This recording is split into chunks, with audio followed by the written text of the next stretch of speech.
today for redefinED Atlanta's Community Dialogue Session.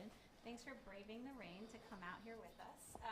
My name's Angira Susi. I'm our Vice President and Chief of Staff here at redefinED, and I'm also our incoming Executive Director. A little bit about redefinED before we get started. redefinED Atlanta is a 501c3 nonprofit here in Atlanta. We are focused in the public education space. We have a vision to transform Atlanta into a place where every child in every community here can attend a great public school. We really truly believe that empowered communities, along with strong school level talent and an equitable school system, are necessary to ensure that there are great schools for every child here in Atlanta. So we grant funds to invest in these sustaining conditions. And as part of our work around engaging community, we host sessions like this. So this is our 4th community dialogue session. These sessions were established to grow more informed Atlanta public school stakeholders and to strengthen relationships with our community members. We do this by creating a safe space to share experiences and provide insights regarding district's actions and policies. I really want to thank you for taking the time out of your busy day in the summer with this weather, no less. And so to kick us off, I'm going to pass this along to my colleague, Denisha Thompson-Pressey. Thanks, everyone.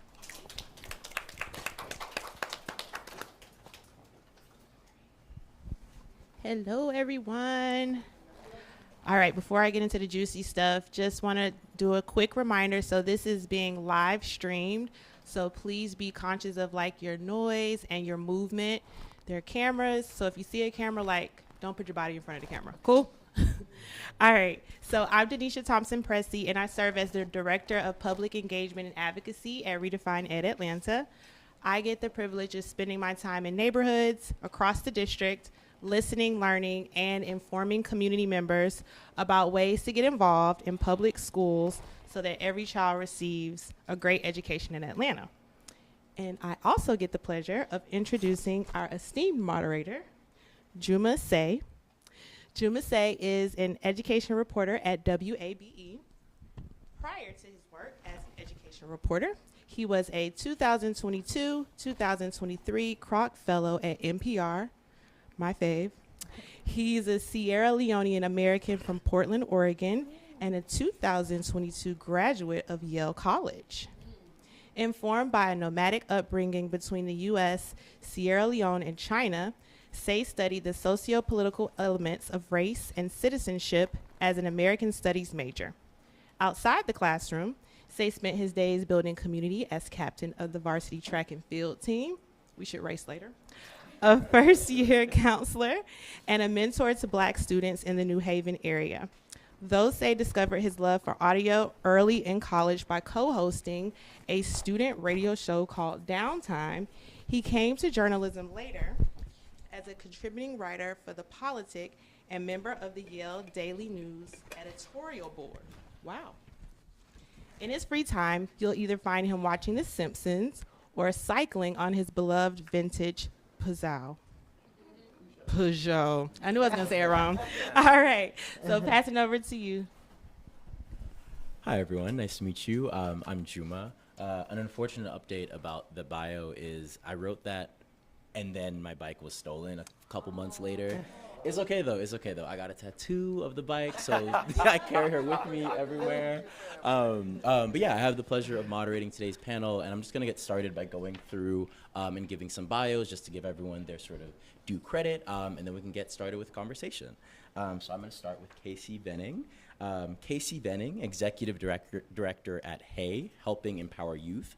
With over 15 years of experience in the nonprofit sector, KaCey Venning is a dedicated and versatile leader who manages programmatic oversight and fundraising for HAY, Helping Empower Youth, a small nonprofit that provides STEM and character development education for high school students. So yes, that's the first panelist. Next, we have Ms. Vernetta Nuriddin. Vernetta Nuriddin is a dedicated advocate who promotes civic literacy and parental involvement throughout her community. She has spearheaded initiatives for Georgia PTA, the League of Women Voters of Georgia, and KIPP Metro Atlanta Schools. She also served as vice chair for the Fulton County Board of Registration and Elections. She has worked in the legal, financial, and software industries and holds a Bachelor of Arts in Psychology from the University of Georgia and a master's degree in information technology from the American Intercontinental University. She also told me that she is a Benjamin E. Mays High School Raider, if I'm not mistaken. Yeah. So gotta shout out the OG. She works as the Regional Family Engagement Specialist for KIPP Metro Atlanta Schools. Vernetta is a native of Atlanta, where she lives with her husband and their 3 children, all of whom attend different schools in the district. And last but not least, we have Anthony Wilson. Anthony Wilson is the founding executive director of Equity in Education, a nonprofit advocacy organization designed to help create the community and political conditions to ensure that every child across Atlanta public schools has everything they need to be who they are destined to become. A native son of Compton, California, Anthony first developed an awareness of the beauty and power of an organized community through his church and by watching his elder neighbors lead and protect their hood. Upon graduating from Xavier University of Louisiana with a degree in political science, Anthony taught high school English in Houston, Texas, where his students closed their achievement gap by 105% in 1 year. Since then, whether he is teaching in public schools, recruiting and training teachers, turning around failing public schools, starting a nonprofit for boys of color, directing advocacy strategy for a high-quality school network, or winning local education measures and elections, Anthony has tried to pull as many levers as possible to exact justice for kids in America's schools. That's good enough. Okay. So can we give a hand for the folks that are joining me for conversation? Okay, so just for everyone that is either watching via the live stream and for everyone here in the room today, the conversation we're going to be having is about the next APS superintendent, trying to think about sort of what we can learn from the past and how we can use that to inform the future. There's been a whole lot I'll put it this way. My life feels like in a lot of ways it has been following the superintendent search since I got to Atlanta last August. Even my friends know that this is something I've been obsessed over. And as of yesterday, the Atlanta Public Schools Board has officially voted unanimously to approve Dr. Brian Johnson. To give some sort of background, the 5 characteristics that the APS board prioritized in the superintendent search was: 1, they wanted the superintendent to be a chief communicator. They also wanted the superintendent to be equity-driven, evidence-based. They wanted the person to know Atlanta or to be willing to know Atlanta, and then also to have an experience in the classroom, or sort of however you're going to define that. To give some more background information on Dr. Johnson, he has a very, very long resume earmarked by accolades like Superintendent of the Year. That was in Tennessee, and then he was a finalist for National Superintendent of the Year, if I'm not mistaken. Most recently, or not most recently, but I think what folks continually have referred to when I've talked to folks in the APS communities, they kind of highlight his time with Hamilton County schools in Tennessee. Most recently, he has had a strategy role with the University of Tennessee, Chattanooga. He also was sort of like in a more executive corporate role with U.S. Express. And beyond that, he was a principal, special educator, a teacher. So it's another very long resume. Just to kind of start the conversation, I think it's important to frame something like this by just understanding where the district is and what we need. I did the math earlier today. Since 2020, there have been about 4 different superintendents in Atlanta Public Schools. And being the superintendent is this is the most important gig for any kind of public school system. The superintendent is in charge of the district's vision. The onus of student success falls to that person. So this is why this conversation is so important. So my first question for folks up here is, what do y'all feel like Atlanta Public Schools has been missing, and what do you think that Dr. Johnson can kind of bring to the community? Anyone can start. I'm not, yeah. Well, I think what we've been missing is synergy. And what I mean by that is that I feel as though APS, along with stakeholders, community, students, families, has been a bit disjointed. It's almost as if people have been working in these silos and kind of orbiting around each other. And one group thinks that we're progressing and moving forward and, enacting some innovative strategies. Another group is like, we don't feel it at all. What do you mean by that? We've never heard that before. That's not working. And so as someone who kind of orbits around as well, I can see why people feel as though it has been disjointed. So for me, I think what I would love to see Dr. Johnson bring is an ability to bring all the players together to get on one page. So here's the thing, getting on one page does not mean we all agree about the page, but can we all agree that we're on page 13, right? And I think that has been part of it. We may have been in the same chapter or the same book, but we haven't been on the same page. So can he get us on the same page at least for us to figure out how do we now turn that page together and how we all play a part in that. And I agree with everything that KaCey's saying. I think something that's very important is Dr. Johnson came from a school district with only 37% economically disadvantaged students, and Atlanta Public Schools has over 70%.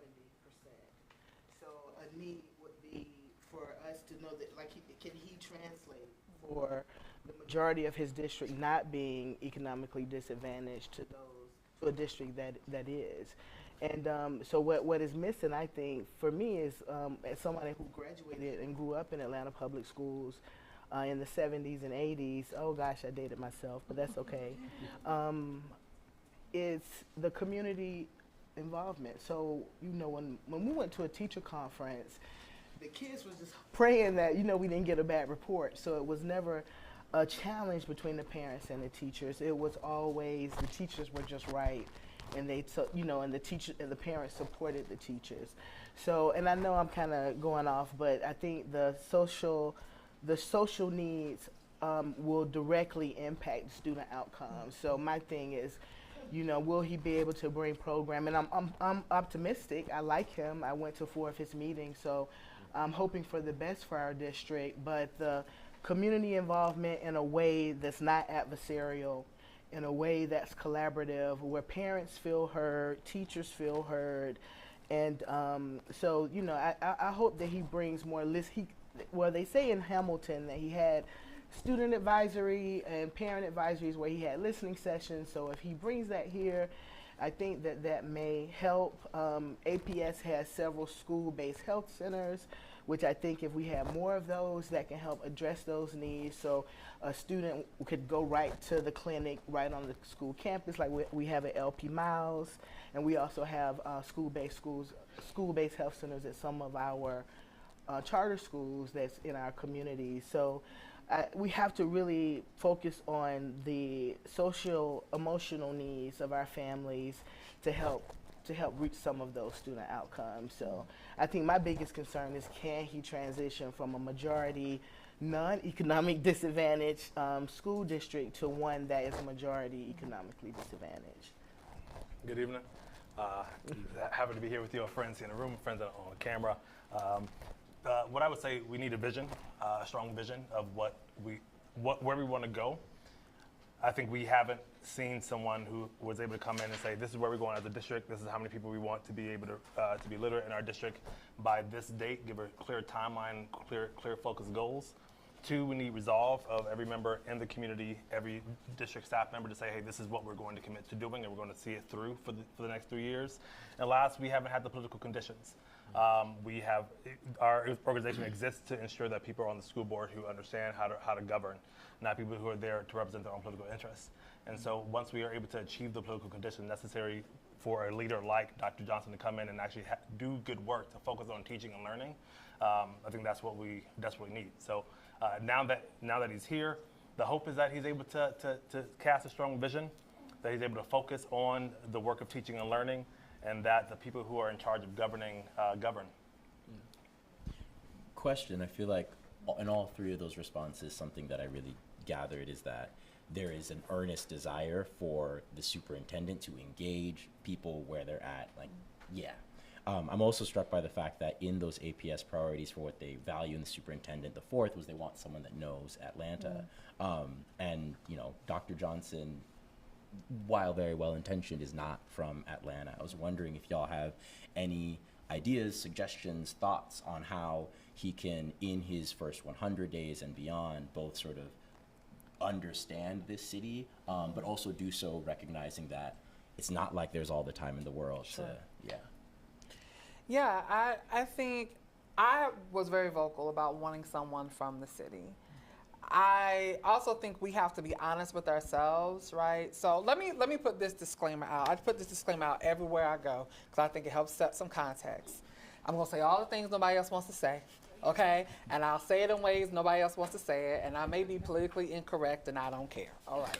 So now we said that. I think that we also have to own the fact that we have not done a good job of raising up a leader in APS. So the idea of finding someone strictly from this city, now everybody's gonna have their picks, we get that, right? But in a full context, have we really raised up a superintendent through the ranks of APS, right? So one, we have to grapple with that. Two, I joke, right, a little bit. Chattanooga still gets Atlanta news, right? So he probably gets the cliff notes, the high levels of stuff that happens. Chattanooga is not that far away.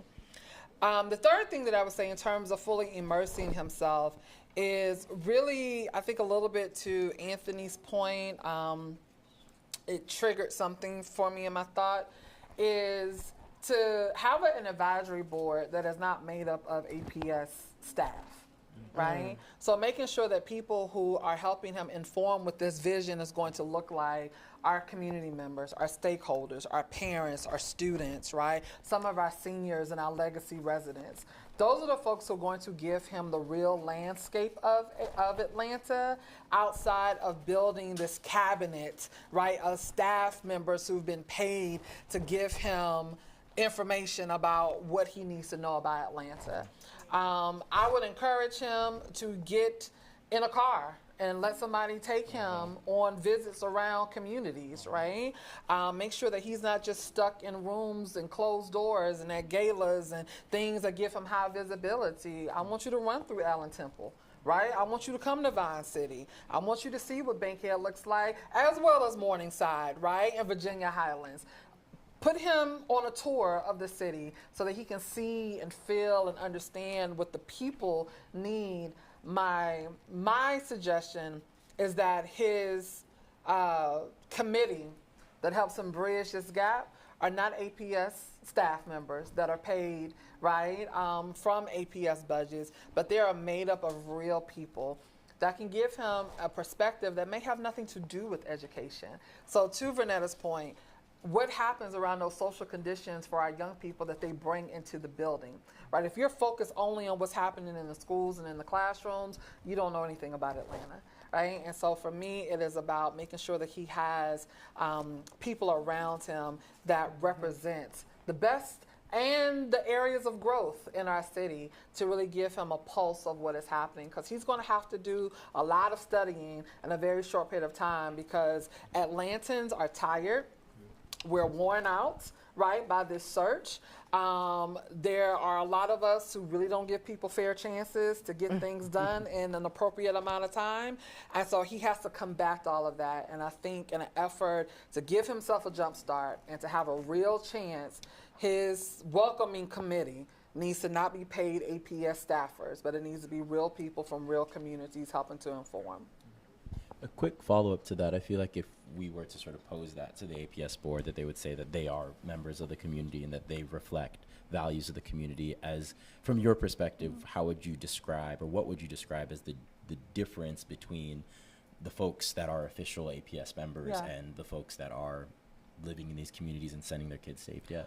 Well, you know, I'll say this, and I know quite a few of the folks on Atlanta Board of Education, but I'll say it, like, when you get to that position, you're still a level that's removed, right? Because there's information you can't share with your stakeholders, right? There's information that you get and you filter it through a lens of, can I get this policy passed? Who can I get on, my side to advocate for me? And so it's always going to be political in nature when you default to the board being those folks to get him acclimated. Not that the intention is off or wrong, but you're going to be biased. Right? There's going to be a perspective that you're going to have that you're not going to be able to remove yourself fully from, that won't allow you to really speak to the needs of community. Because the other part of this is that a lot of times as board members, community leaders, even those of us who run nonprofits, we hear the voices of the folks who are the loudest. Right? But we very rarely go seek out the ones who have not had the opportunity because they don't have the language, the agency, the empowerment, the time, the money, the access to rooms to be able to have their voices heard. So when we're saying we're listening to community members as a leader, be it elected official or any other leader, we have to have some accountability that we're still hearing the voices that have been the squeakiest and the loudest. And rarely do we have the time, unless we make it, to go find folks who we have never heard from before to get their perspective. And yeah, may I? Oh, okay. Also, too, I think leveraging some of Atlanta's, we have like a large festival world here, in all over Georgia actually, but definitely here in Atlanta. Just to name a couple, Dogwood Festival and Atlanta Jazz Festival. What I would like to see is more presence, or some type of presence there in spaces like that, because so many of our families attend those things and they can get information about. APS has a telehealth program where a mental health telehealth where parents can log on and get access to mental health, and just like increasing awareness about those types of things. I think that leveraging relationships with policymakers, going to NPU meetings, and we have, I think, 26 neighborhood planning units, and that's one way of kind of touching every community, whether he dispatch folks there or just get their minutes, just to be, I think the visibility is important if he wanted to kind of know how important sports is for all those Bulldog fans and say go Dogs. But that those things are like part of Georgia, like our festival, and so APS has a big back to school bash, and I think that they can leverage their own events because that's one of their largest, but people are just really kind of waiting to get book bags. We could pass out the calendar for the year, important information about the district and opportunities, maybe a Google form survey, and collect information in real time. And even requiring that survey being done before they get it, they will be able to leverage, right now, gather information. They're right at maybe, I don't think they even reach 10% of participation, because people are kind of push this message out electronically. And I just think he just has to be more visible in the community, and not him personally, but APS. And then to leverage those big opportunities to educate about the work that we're doing around the district. Didn't even say that. I agree with what KaCey said. So I would say there's not an issue with him not being from Atlanta. I wasn't from Atlanta. I came here 4 years ago. I would say enter with humility. The first thing I did was I said, I saw the water boys on the street, and I said, who are these men? Why are they selling water? They must be poor and vulnerable. Who's working with those boys who are on the corner? Because I want to work with who's doing the most vulnerable work. That's how I found KaCey Venning. So when I came here, my initial thing was, let me go find out who are the most vulnerable, and let me go see who's serving them, and that's where I'm going to get the real conversation about what the schools need to be and are not, right? I don't want to have the conversation with the people who are being paid really well to tell me false data. So I would say if he really wants to be successful, one, stay above the fray of the Atlanta way, right? You ain't got to go to every ribbon cutting ceremony, because if you're at ribbon cutting ceremonies and building openings, when are you doing the damn job? And so, if he comes in and say, I'm gonna focus on knowing who I am, knowing who the people are, but that's for your chief of staff, and that's for other people to keep you social after work hours. But during the work hours, you're working. And so that's what I say, stay above the fray of the Atlanta way, and really get connected with the most vulnerable people. That's not where the cameras are. That's getting in people's cars and saying, take me around your hood. How does it? Because it don't make no sense to be all in. Other communities need help too, but a rising tide floats all boats, and we're going to put out the house that's on fire. And so if he focuses on the houses that are on fire, we can get somewhere. And if he only serves 3 years and the board doesn't want him around because he didn't do the rigmarole of the Atlanta way, he should be able to hang his hat and say, I actually moved the needle in 3 years for kids, and they didn't want me here just because I didn't play their game. Like, stand by integrity. To take a step back from 3 years from now, looking at the end of his first 100 days, I believe Dr. Johnson will be sworn in August 5th. What will success look like for y'all in that 100 days? I think for me, success looks like having made a very diligent effort to get to know the communities. And I'll be honest, using his experience to tell the board when their expectations are unrealistic. When you think about students, who are reading at or below, third grade level in 11th grade, and only 17 or so, I know it's less than 20% of black male students are at that, and then you want 70% of them to be reading by the end of the school year. Like, you've lost your mind. Like, nobody's gonna be able to pull that off, right? And so being able to say, I want to be successful, but you have to set me up for success. And being able to identify where some of those things need to be tweaked. Again, it goes back to what I said before. Outside of 2 board members currently, as I'm scanning real quick, only 2 have been in a classroom. Maybe three. I'm missing somebody. Ken should be. Oh, Ken. Yeah, I forgot Ken. Okay. So 3 have been in a classroom. 3 have been in the classroom. And so you want folks who have not developed a lesson plan, had to fight with a principal, right? Had to fight with mamas, had to fight with kids to then tell you what you have to do to be successful. And I think that's part of the work that we have to do when we push back on even some of our board members. I hear you. Data is important. Data is going to tell numbers. We need data. We need some context too, right? We need to be able to say, in order to get here, these are the other factors we have to consider. I say all the time, you can get AI to develop the perfect educator and spit out the perfect curriculum. It is not going to account for all of the societal things that children bring into the door.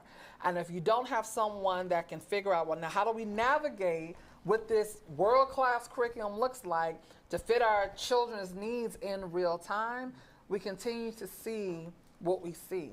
I'm not going to sit here and say that APS has not done a good job in finding curriculums that work. There's work to be done, of course. I'm not going to sit here and say that we don't have the best teachers, because I've been in classrooms with some of the best, right? I'm not going to sit here and say that we don't have principals who do not care. What I'm going to say is that, again, my initial statement, all these people are trying to work in their own silos to fix the issue, and the people who make the final decision, and I just say people generally, right? Because there's always individuals who go outside the box. But generally speaking, they don't have any context to rely on to take that feedback and then make tweaks to what the end result and the benchmarks need to be. So honestly, for me, I would love in 100 days for him to say, I hear you, this ain't gonna happen. Right? And understand that he's going to get pushback again from folks who've never been in a classroom before, and who don't work in communities, say, but we got to get our kids to read. We're clear about that. But you want to move 15 and 17%, points to 60 and 65 and 70 in a school year? You crazy if you think that that's going to happen. In a city like Atlanta that's dealing with a housing crisis, poverty. I have a mother who wanted to go and take classes at Atlanta Tech, right? Free tuition. Why not? Because she can't afford to go. People's like, well, it's free. How can she not afford to go? She can't afford daycare to send her younger kids, right, to go and take the classes. So she is struggling, working 2 minimum wage jobs, which means her 16-year-old has to go work, right? So now he's tired when he goes into the classroom. So your world-class education don't work because he can't stay awake long enough to receive any teaching that you get. So until the city can fix housing, can give folks livable wages, and provide resources that are going to help families, then I don't care what you do, I don't care who you bring in here, the needle is not going to move. And to think that if we just do this over here and not hold accountability to the city, to the state, to families, to communities, right, then we're not going to see the progress. And then we're going to say, once again, here's another superintendent that couldn't get it done. And it's not about the superintendent not being able to get it done. We won't work together, and we won't say enough is enough. What you're asking is not realistic, and you don't know that it's not realistic because you're not in the communities, you're not in the homes, and you're not in the faces of these young people who are saying, I want to learn, but I'm hungry, I'm tired, I'm cold, I'm wet, I'm funky, my lights are off, my mama I haven't seen in a couple of days, I don't know where my daddy is, but yet you want me to read at an 11th grade level when nobody has checked my homework since 2nd grade. Yeah, you better tell him, KaCey.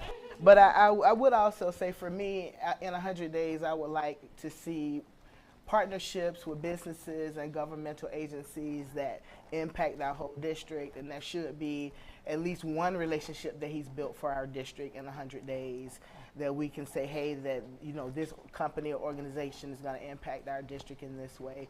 To speak to Anthony's point, a clear goal that we know, hey, this is what his goal is. I mean, he talked his goal is and what his vision is for our district. So I care about everything that's been said. I definitely agree with, but for me, it is very important that businesses still come to Atlanta, that we still attract businesses, and then people want to live in our city. And they want to live in our city because we have really good schools. And I also, too, to your last question, one thing that I hope that Dr. Johnson would consider doing is incentivizing his APS employees to actually live inside of the city of Atlanta. So just somebody who's from here, my parents and grandparents went to Ben Hill United Methodist. I grew up in Adamsville community. And, my teachers went to church with my family. So, that sort of thing was just very important that I think we kind of took it for granted when it was happening. And so now our APS employees are getting off work and kind of driving outside of the city. So, for me, it would be rock solid relationships that's going to impact our city and our district, and building relationships with policymakers that it equals us having more money coming in, and it just won't be a fight between the city of Atlanta and APS. Not that we have that right now, but we've seen in an instant those relationships can change in an instant. So, I just wanted to say that. Yeah, I'd offer first 100 days. One is a vision with the city of Atlanta that includes the Chamber of Commerce, that includes our philanthropic community. So there's a lot of people putting money into nonprofits in Atlanta. There needs to be a coordinated effort to organize nonprofits in the space who are all getting money from the same few sources, and start to really vet who's really getting the work done and putting those nonprofits in front of our families. So really a comprehensive vision that with the City of Atlanta, Chamber of Commerce, nonprofits in the space, and philanthropic community. 2, we need a department audit of at APS, who's doing what, how well they're doing it, and then where do heads need to roll. This is not a job creation entity. This is for the betterment of kids. So getting a real audit of, because like the equity office, we have no idea what that does, right?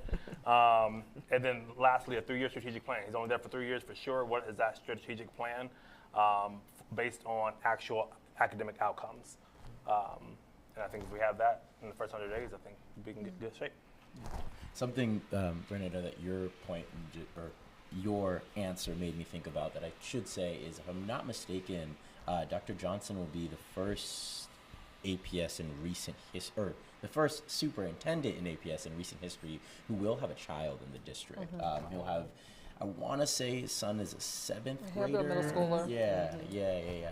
I'll say tallest 7th grader I've never Absolutely. seen. I've never seen, but Boy should be playing college basketball.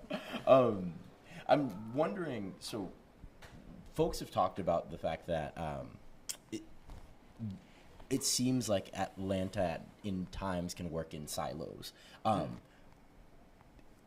you've also expressed a desire to see Dr. Johnson like kind of bring people together at the end of his 100 days. From the community's perspective, what does accountability look like? How do you manage expectations for this person who's going to have this job of monumental weight, given all of the different context that you have to consider for what success can look like? I'm just wondering if y'all have thoughts for the community, not necessarily for Dr. Johnson, about how to hold him accountable for his job and how to do so in a way that is realistic and honest to what can be expected in 100 days, a year, or 2 years, and then eventually when his contract is up for renewal in 3. So, you know, I have to kind of tune in to the board meetings and attend APS board meetings. I encourage Dr. Johnson or his staff, someone from the superintendent's office, to host community meetings and forums. But for me, I think that direct communication, or I think those listening sessions, so some of his community meetings that were required by law, by the way, all of them were, and it was a lot, he spoke a lot. And what I noticed about those meetings is it was several employees there kind of having, you know, sharing with some personnel issues at the meeting. At the Mays meeting I attended, not so much at Thurl, but it showed that even the teachers felt like their voice, they didn't have a place to voice their concerns, right? So they're kind of getting in now with the complaints. And I think at Washington they had a couple of community members that, so we're gonna have advocates who are gonna be opinionated and aggressive and strong-willed, and may not have the etiquette to have a conversation in a way that maybe some people are not used to, or some people are used to, that we have to still be able to address their concerns. I think for him that the politics of Atlanta is a big hurdle for most people that aren't here. It's nothing like it in the world. So, you know, it's a relationship town. It is, you know, partnerships and relationships all over. And I'm just hoping, I think I got away from your question. What is it again? You're I'm sorry. The question is about how the community can. So for me, it'll be attending board meetings, voicing concerns, but not only whenever I speak at the board meeting, I of course thank the board, because they make very little money for what they do, and some of them get a lot of scrutiny that's not deserved, and he's definitely going to be one, because it's just a target. I hate to say that he's coming in with haters already. So the community, I just encourage the community to attend board meetings, to have conversations in your living room about Atlanta Public Schools, talk about programming, meet people like KaCey, or follow go to MPU meetings and see what they're talking about as far as education, serve on committees, create committees around programming at your child's school, volunteer at the school, and I think those are some ways that. Accountability. I agree with what Vernetta was saying. I think it's time for everyone in the community to get in. I love this room because familiar faces, we're all in some room together somewhere else, right? And it's time for us to see new faces in these spaces. We are the loudest voices in most of the rooms that we're in. We are the squeaky wheels. We're a room of squeaky wheels. And I feel like it's time for us to really use our power to bring more people in. Whenever we go somewhere, my own personal accountability, I'm gonna start bringing people with me, right, to everywhere we go. I think that we have to start expanding the tent. What I do recognize is that oftentimes we like to see people fail, or we want to watch and see if they're going to succeed. And if they do succeed, then we'll jump on. But if they don't, we don't want to be associated if it's a Titanic shipping, right? So we just watch people flail about until we want to help them. I think we have to take personal responsibility and say, what do we want this district to look like? What can I be to be the district that we want to be? And how do I be okay with this fail? I'm going to show up at everything. Right. I'm not going to know nothing. But I'm there, right? So how do we just hold ourselves accountable and be in the village that our kids need? It's really about the children. And I was then with this. I was here for 4 years, and I can tell you, out of all the conversations that I had with funders, board members, city council members, yada, yada, yada, I would say about less than 10% of the time people talk to me about children. Less than 10% of the time people talk to me about children. And 10% is very generous. And so just really being aware that people are not really in it for children. The people who can and will show up need to show up and bring people along with you that vote right? And we need to be using the power of our electorate to force the hand of those who are to govern to then manage that superintendent to outcomes. Yeah. I would say in terms of community accountability is definitely to get involved. I tell people all the time, you do not have to have children in a school to be part of the PTA, PTO. You don't have to have children in that school to volunteer to be a reader, right, or to support in some way. So go to your schools. Really figure out what is happening. And let's start there. I think also accountability for community means giving people an honest chance, right? Like, we're really bad about that in Atlanta. Like, let's just name it, right? We want people to be perfect on day one. It's not gonna happen. And so I think in terms of accountability, we have to also look at ourselves and how we contribute. A lot of times we show up when something is wrong, but we have not shown up when things have been going right.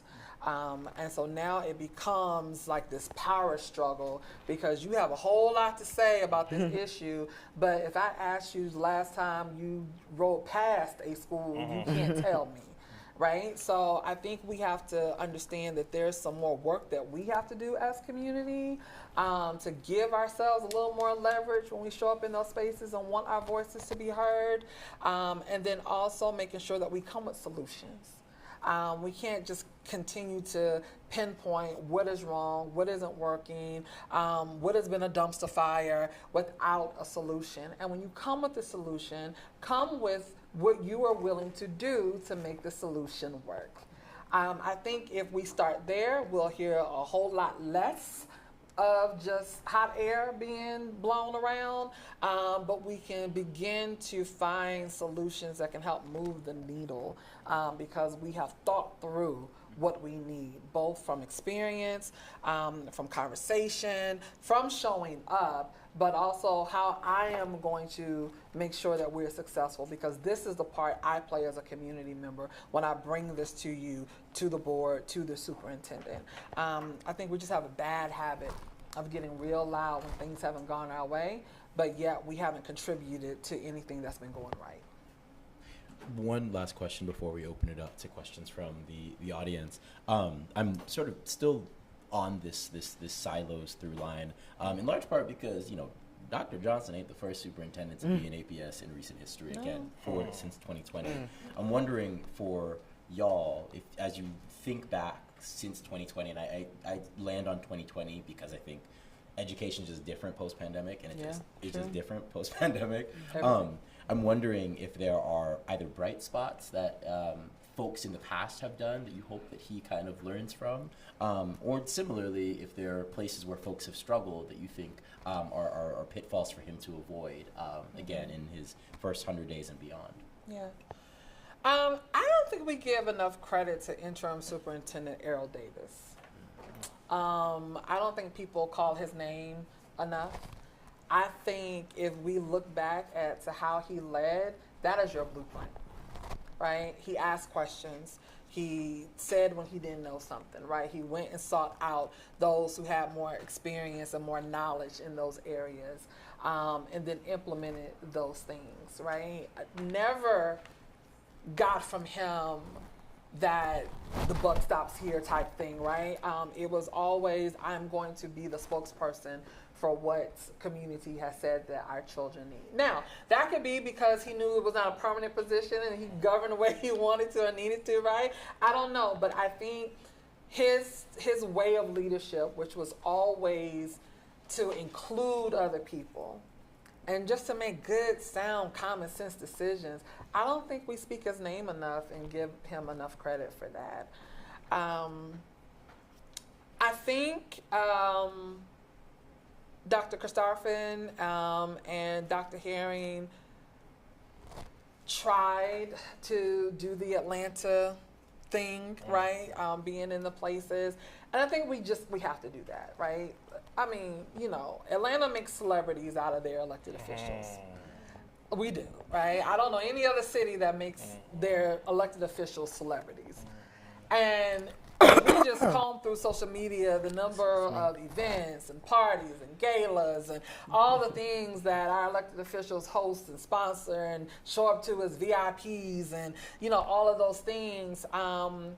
We have to understand that that's just the DNA of our city, right? And to ignore it or not be a reasonable part of it is also going to be a miss, because I think that is where you get the buy-in from our alumni, right? Like, I mean, Ryan Seacrest graduated from, you know, an Atlanta school. Yeah, we have so many. I mean, you know, Yeah. there's so many people. And I named Ryan Seacrest because we always go to the Killer Mikes and the TIs, and you know. But there are so many people that are so diverse, right? That are making major moves. That could be advocates that could come in and inspire our young people, could help create pathways to career. But if you don't know how to navigate that space and how to build a school system that folks will be proud to tout as they are now hosting Wheel of Fortune, right? Then we're missing something. So I think we need that balance of understanding Atlanta is a party city, right?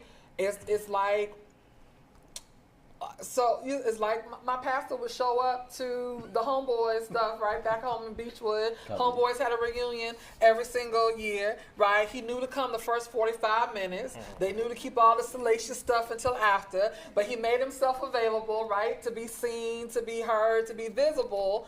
And then he went on by his business, so he wasn't attached to all the foolishness that would then ensue with the rest of us, right? I feel like the superintendent needs to find that balance. How do I show up in the spaces to say, I'm here and I want to bring y'all in, and then go on about your business to get the work done, right, in order to do that. So I think looking to Errol Davis, and then understanding Atlanta likes to party, and Atlanta makes elected officials a celebrity. So working against it fully is not going to help. But you got to find that real fine balance between how do I leverage that we like to put on for the city, and use that to help move the school district forward. I want to just interject that we have great schools. Every cluster in Atlanta Public Schools, everyone has some greatness to it and great work that's been done there. I have to say I am a founding parent of KIPP Atlanta Collegiate, and children graduated from KIPP Strive, KIPP Atlanta Collegiate, KIPP Ways, a founding parent at Kendesi West, and an early parent at Atlanta Classical. So some things that I can, so just to not to say that this great work has not been done in the traditional schools, but my personal experience that can be replicated through the district is at KIPP we have KIPP Forward, which is a post-secondary wraparound service for the KIPP alumni. And having 2 kids to graduate from KIPP schools. My son went to college during COVID, and you know, in isolation in Augusta, and so he wanted to go into the Navy. So even though he was able, they gave him the ASVAB practice test, had you know, connected him with all different recruiters, and so just having another person to talk to our kids, because as parents, they just can't hear some things from us, you know. So for my daughter, when she graduated, she came back and she was an ambassador to the high school where she taught to freshmen. They gave her a book scholarship, gave her GRE prep materials from when she graduated, and then graduated from Georgia State, then Mercer. And Atlanta Classical is, and for some of you who don't know about classical education, please just Google Atlanta Classical Academy, which is, they follow this curriculum, classical education. And so the whole curriculum, you know, it has a culminating senior thesis. So all the seniors are, the summer before senior year, are given an advisor, and for that year they work on a human question. And so at the end of the year, we had a hour-long where they have to present and defend their thesis in front of the faculty, and so in front of the student body and the faculty. So they had to do the research. And so what I like about that type of education is that it forces you to think critically, and those are the type of skills that I think, very important for literacy. Not only kind of knowing what that story is in a book you read, but understanding the point of view of the author and being able to compare points of view instead of the story. And so, those sorts of things, even if every student is not able to defend the thesis, even seeing other students do it helps. So those would be just 2 programs that I would think. Just visit all, we have, I think, 20 charter schools in APS. He didn't get to visit any. I'm hopeful that he would visit it, or he will visit it, at least some of them, and then after school required remediation.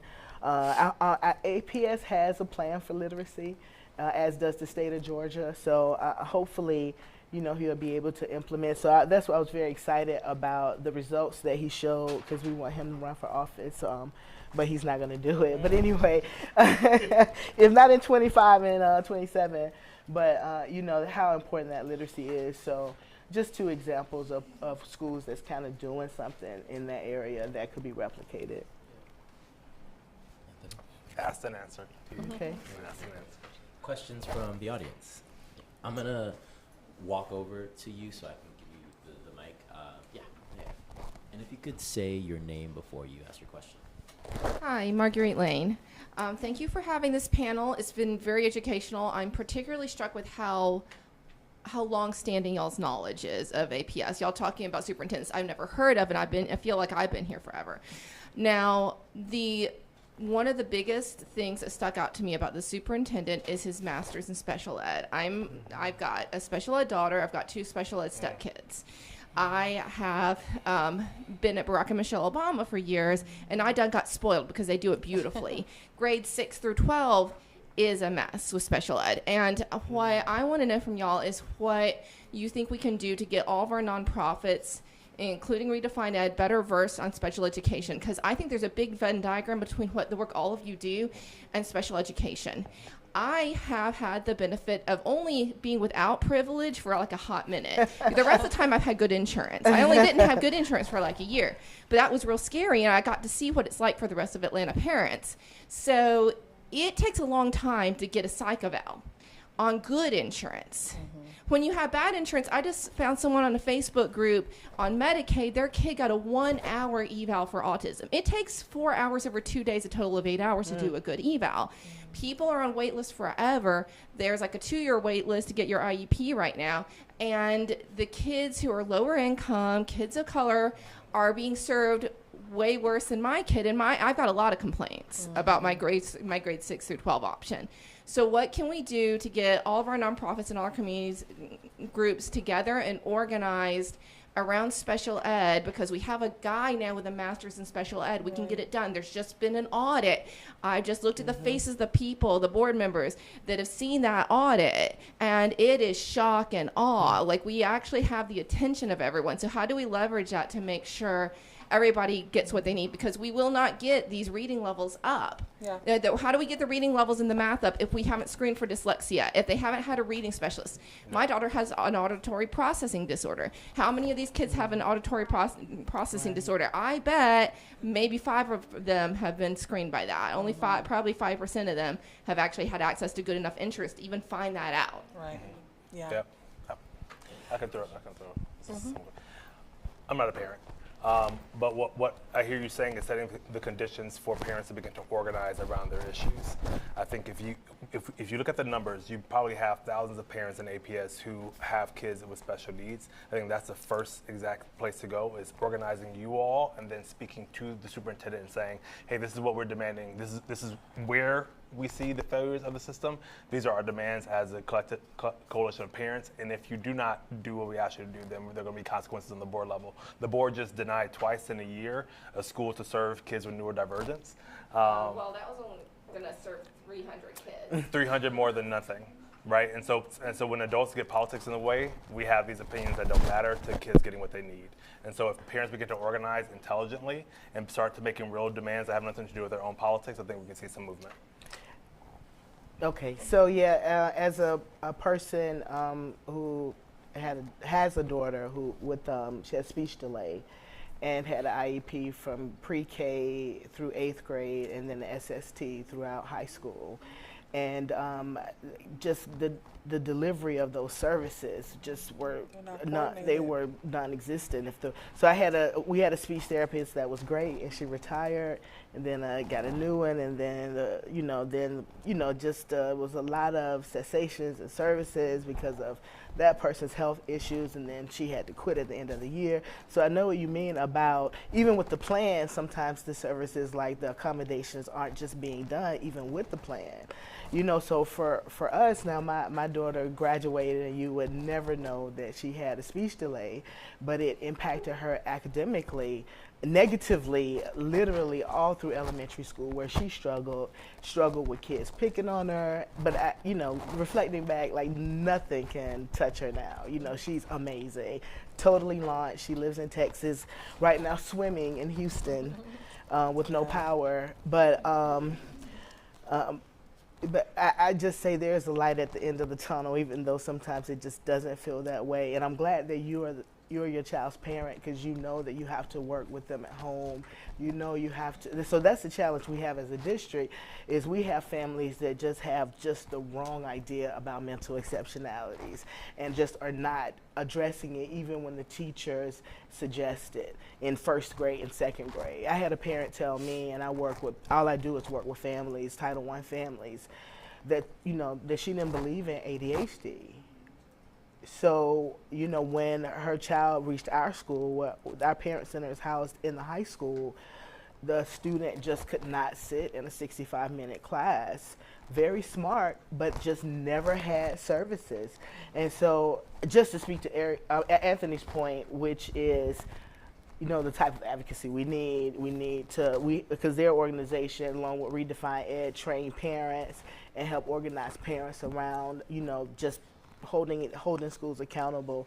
But I will say it is a light at the end of the tunnel. and these kids are so amazing. But for me, it was me making phone calls, going and sitting in folks' offices down at the district. Back then they had executive directors for each, like, high school, middle school, elementary school. And so sometimes it felt like I was suffocating, because people just weren't listening. I say, hey, I have IEP, but the speech therapist is out for 6 weeks because she had surgery. And 6 weeks is a big deal in a school year, so. It allowed me to. Thankfully I had options, and we were able to be a part of just creating just schools that helped. So. I think too, nonprofits have the opportunity to help give families language. One of the things that I take from my mom, who taught 35 years in a Title I school, is she would galvanize her parents and give them all the behind the scenes language, right? Because when you're able to go into the room and talk language, it's hard for people to ignore you. I think some of our families push against it because they don't know what it means. We hear all the negativity that comes, right? How many black boys end up in special education simply because of discipline sometimes, right? Or because they can't read, and so they don't have the language to say, hey, I'm acting this way because I'm frustrated.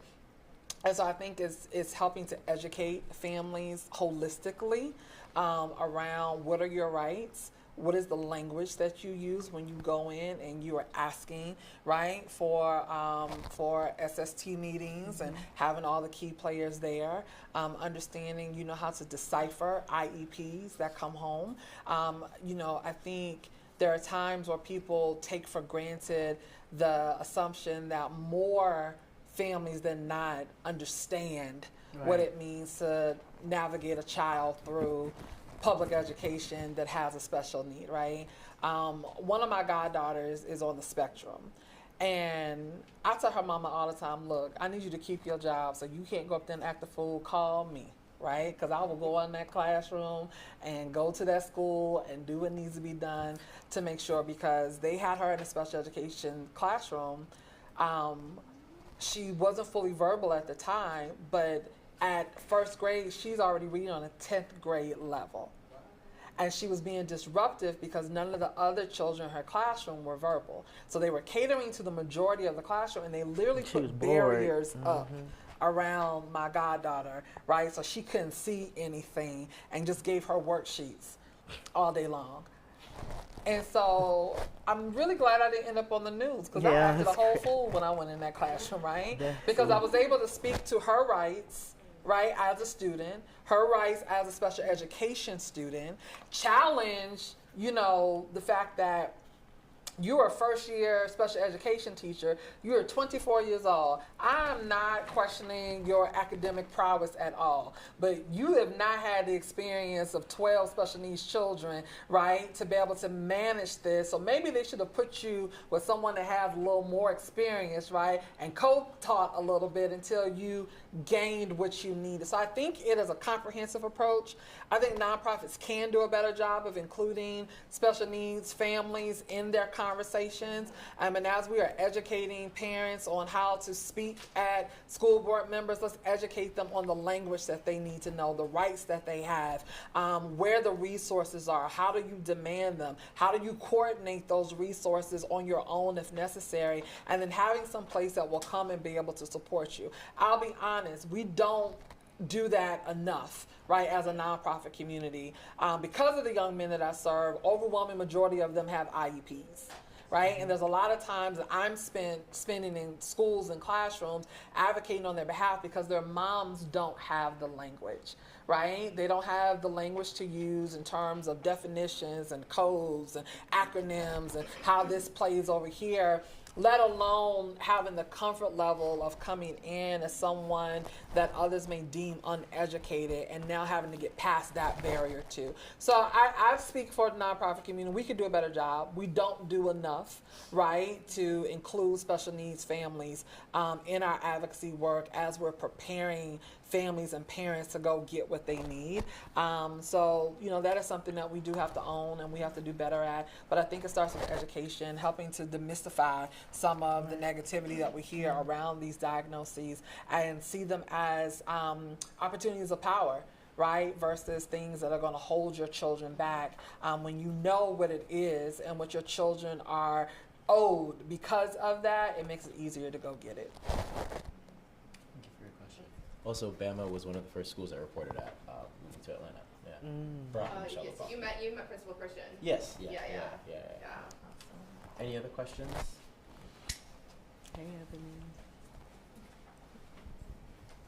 Hi, Ebony Johnson here. First of all, thank you all for everything you've spoken on. I was able to attend, but in some form, I saw all of the town halls. And I do understand why it was a unanimous decision. He's very, has the resume and is very personable and, you know, a list of other things. With that, my ears tingled at a couple of things and I did a bit of a head cock. Those two things were about data. I'm somebody who appreciates data. I enjoy data. I can sit for hours and do data entry, but I'm also sometimes concerned about the person being forgotten behind the data. Yeah. And so there was a piece where I was like, are you that data driven? That, you know, made my ears tingle. And the second thing was he was asked about, someone spoke about the politics of Atlanta. He was very adamant about, I don't do politics and so on. I was like, no, like you spoke about the party piece, you can't come to Atlanta and not do politics. So I wanted to know what you all just thought about his position in those two areas. And of course, if you heard something different, you know, and opposite of what I'm saying, if you could speak to that as well. And you the data. I'll just add before y'all get started that that's going to be the last like kind of group question, just because we have to wrap up. Sure. I mean, I don't have anything revolutionary to say. Oh. Right. I heard the, you know, same thing. I think, honestly, our district has been so data focused. To come in and say that you aren't would seem like you haven't listened to anything that has been said about APS, right? So that's kind of the perspective I took. But I was like you, I was like, well, numbers matter, but there's some stories behind these numbers, right? And we need to know those pieces. Yeah, I think he's gonna have to do politics. Like there's just no way around it. And I think that goes back to having the right people around you to say, look, we know politics is messy. We know people don't like it. That's what we say, right? But we engage in it every day. When we get on Facebook, we make our comments. Like politics is not just I got elected and I'm sitting saying yeah or nay to an ordinance. It is how we maneuver and exert whatever influence we have within our networks, right? That's all political play every single day. And so he has to figure out his way through that. But to not engage in what is happening, at a city and a county level, I think he's very naive if he believes he's going to be able to run APS without getting involved in some of that. Now, how he gets involved will be the question, right, as to what kind of leader he is. But to get away from it and ignore it, I think it's just virtually impossible. Yeah, everything he does will be scrutinized in various media. I mean, so I wish him just the best in his endeavors. And just to speak to your point, I'm not sure if we misunderstood. He said a couple of things that, he had been here for 6 days. He's just got here, and so that's true, and I do respect that. But sometimes I think as leaders, we really want to know, what are you bringing to the table? So I'm hopeful and optimistic. So I'm just, he's personable. I liked him when I met him. So I'm just, if he can survive the scrutiny of Atlanta, so many people they can't take it, It's no way around it, to speak to KaCey's point. It's no way not, because everything's going to be in the paper. It's going to be on the news. People are going to come to every meeting, as he saw when he was voted in. They're going to say, hey, you're making the wrong choice. We didn't have enough time to vet people, as some of the comments that people made yesterday. Yes, Tuesday was yesterday. So, hopefully he can take some of our most vocal advocates. They're not my advocates. I just call people who advocate in this space advocates, who may not be so friendly and diplomatic. I'm hoping he could take the best out of what they're saying and work with it and not be defensive and not get upset or not get flustered, because cooler heads prevail, and it's going to be someone that's got people there that's going to antagonize them in every way. And so that thing about not being not having, like, he can stay removed from the Atlanta politics. It's a bit naive, but I'm hopeful he'll rise to the challenge. So, yeah, I would say if he leads with policy, his politics will follow. I think if he leads with strong direction and vision of what policy should look like, then I think everyone will respect his politics about how he gets that done. If he keeps his eyes focused on the job he got to do, that's what people say, honestly. Do we have time for one more question? Yes, ma'am. That's not a question. It's not a question. It's kind of an observation. And so the observation is, when we have students with special exceptionalities, and we have a 84% high school graduation rate, a 68% transition rate into post-secondary, and somewhere like about a 28% graduation with post-secondary, one of the things that we have to think about is, where is the connection for all students, especially students with special exceptionalities, because there's a large percentage of students with special exceptionalities in APS. Where is the connection between the mayor of Atlanta and the new superintendent?